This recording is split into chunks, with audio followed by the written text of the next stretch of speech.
জনাব মোহাম্মদ আমির হামজা, কুষ্টিয়া ৩। আসসালামু আলাইকুম রহমতুল্লাহ। বিসমিল্লাহির রহমানির রহিম। মাননীয় স্পিকার, আপনাকে ধন্যবাদ। আমাদের উত্তর অঞ্চল এবং দক্ষিণ অঞ্চলের প্রবেশদ্বার সংস্কৃতির রাজধানী কুষ্টিয়া। এখানে বটতল থেকে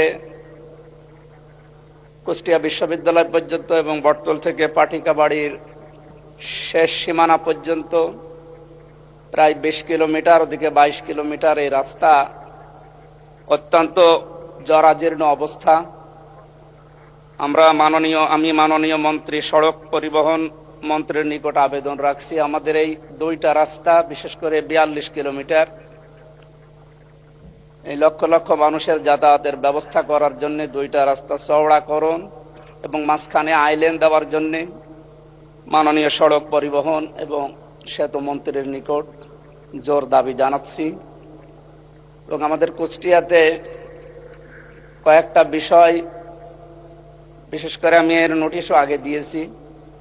মেডিকেল কলেজ হাসপাতাল, এটা ২০১১ সালের ৯ অক্টোবর থেকে আরম্ভ হয়ে ২০২৬ সাল পর্যন্ত এখনো কোনো অগ্রগতি নেই। পড়ে আছে প্রায় ১০০ কোটির উপরে সম্পদ, টাকার মেশিনপত্র পড়ে আছে।